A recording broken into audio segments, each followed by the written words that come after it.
ಎಲ್ರಿಗೂ ನಮಸ್ಕಾರ.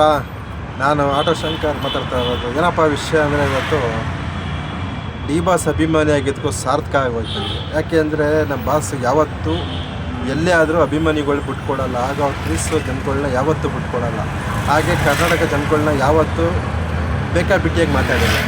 ಅದಕ್ಕೆ ನಾವು ಹೇಳ್ತಾ ಇರೋದು, ನಾವು ಅಭಿಮಾನಿಯಾಗಿದ್ದಕ್ಕೂ ಸಾರ್ಥಕ ಆಯಿತು ನಮ್ಮ ಡಿ ಬಾಸ್ ಅಂತ.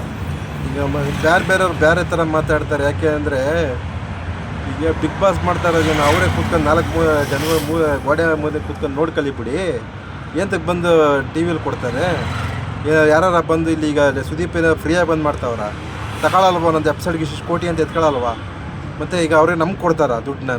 ನಾವು ನೋಡ್ತಾ ಇರೋದಕ್ಕೆ ತಾನೇ ಅವ್ರಿಗೆ ದುಡ್ಡು ಕೊಟ್ಬಿಟ್ಟು, ಅಷ್ಟೊಂದು ದುಡ್ಡು ಕೊಟ್ಬಿಟ್ಟು ಬಿಗ್ ಬಾಸ್ ಶೋ ನಡೆಸ್ತಾರೆ. ಅದು ನಾವೇ ನೋಡಿಲ್ಲ ಅಂದರೆ ಅವ್ರು ಯಾರನ್ನೇ ಕರ್ಕೊಬಂದು ಬಿಗ್ ಬಾಸ್ ನೋಡ್ತಾರೆ? ಟಿ ಆರ್ ಪಿ ಇಲ್ರಿ ಬರುತ್ತೆ. ಇಷ್ಟು ವರ್ಷ ಟಿ ಆರ್ ಪಿ ಇಲ್ದೇ ಇರೋದು, ಗಿಲ್ಲಿ ನಟ ಬಂದಮೇಲೆ ಟಿ ಆರ್ ಪಿ ಬಂದೈತೆ ಅಂದರೆ T R P king Darshan plus Gilli ನಟ ಇಬ್ಬರೇ ಇರೋದು ಈಗ.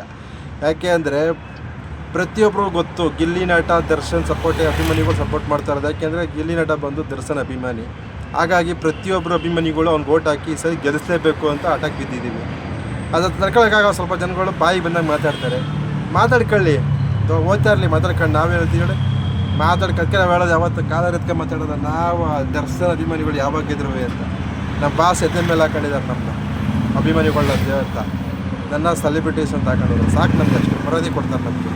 ಬೇರೆ ಹೀರೋಗಳ ಥರ ನಮ್ಮ ಕಾಂಜಿ ಪಿಂಜಿ ಥರ ಮಾತಾಡ್ಸಲ್ವಲ್ಲ, ಸಾಕು ನಮ್ಮ ಬಾಸ್ ಯಾವತ್ತು ನಮ್ಮ ಎದುರು ಇಟ್ಕೊಂಡಿದ್ದಾರಲ್ಲ, ಪೂಜೆ ಮಾಡ್ತಾಯಿದ್ದಾರಲ್ಲ, ನಾವು ದರ್ಶನ ಅಭಿಮಾನಿ ಆಗೋದಕ್ಕೆ ಸಾರ್ಥಕ ಆಯ್ತು ನಾನು.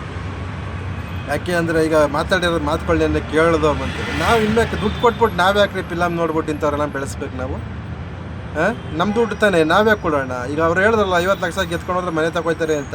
ಹಂಗಾರೆ ಇಷ್ಟು ವರ್ಷ ಬಿಗ್ ಬಾಸ್ ನಡೆಸಿದ್ದಲ್ಲೇ ನಾನು ಅವ್ರೇಳು ತೊಗೊಂಡೋಗಿ ಮನೆಗೆ ತೊಗೊಂಡೋಗಿ ಮಡಿಕೊಳ್ಳೋದು. ಇನ್ನು ಈಗ ದನ ಮಾಡ್ತಾರೆ.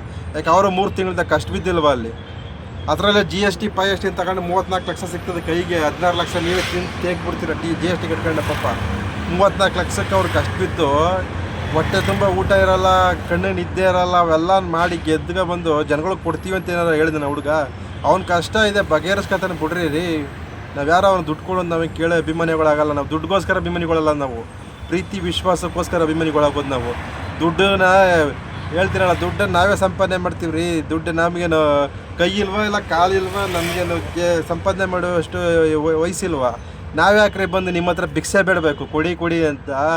4 ಲಕ್ಷ ರೂಪಾಯಿಗೆ ಆಟ ಬಂಡವಾಳ ಹಾಕೊಂಡಿದ್ದೀನಿ ರೀ ನಾನು. 4 ಲಕ್ಷ ಹಾಕೊಂಡು ಬಂಡವಾಳ ಹಾಕೊಂಡು ದಿನಕ್ಕೆ 700-800 ರೂಪಾಯಿ ದುಡಿತೀನಿ.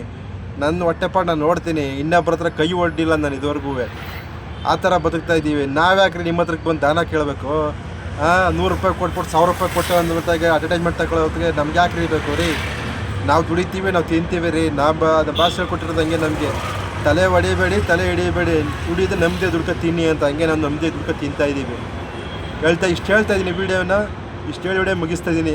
ಮಗ ಗೆಲ್ಲಿ ನಟ ಹೇಳಿದೆ ಅಷ್ಟೇ, ಬಿಗ್ ಬಾಸ್ನ ಗೆದ್ಕೊಂಡು ನೀನು ಬತ್ತೀಯ ಮಳವಳ್ಳಿಲಿ ಮಂಡ್ಯ ಜಿಲ್ಲೆಯಲ್ಲಿ ನಿನ್ನ ದೂರಿ ಮೆರವಣಿಗೆ ಮಾಡ್ತೀನಿ ನಾಳೆಗೆ. ಆರಾಮಾಗಿ ಬಾಪ. ಇಷ್ಟು ಹೇಳ್ತಾ ಇದ್ದೀನಿ. ನಿನ್ನ ಮುಂದಕ್ಕೆ ನಂಬರ್ 1 ಕನ್ನಡದಲ್ಲಿ ನೀನು ಹೀರೋ ಆಗಿ ಮೆರಿಬೋದು. ನಮ್ಮ ಮಂಡ್ಯದಲ್ಲಿ ಅಂಬರೀಷ್ ಅಣ್ಣ ಹಾಗೂ ಪ್ರತಿಯೊಬ್ಬರು ನಮ್ಮ ಮಂಡ್ಯ ಜಿಲ್ಲೆಯಲ್ಲಿ ಯಾರ್ಯಾರು ಬಂದಿದ್ದಾರೆ ಹೀರೋಗಳು, ಆ ಥರ ನೀನು ಬೆಳೆದು ನಮ್ಮ ಮಂಡ್ಯ ಜಿಲ್ಲೆಗೆ ಒಳ್ಳೆಯ ಹೆಸರು ತಂದು ಕೊಡು ಅಂತ ಹೇಳ್ತಾ ವಿಡಿಯೋ ಮುಗಿಸ್ತಾ ಇದ್ದೀನಿ. ಎಲ್ರಿಗೂ ಒಳ್ಳೆಯದಾಗಲಿ. ನಮಸ್ಕಾರ.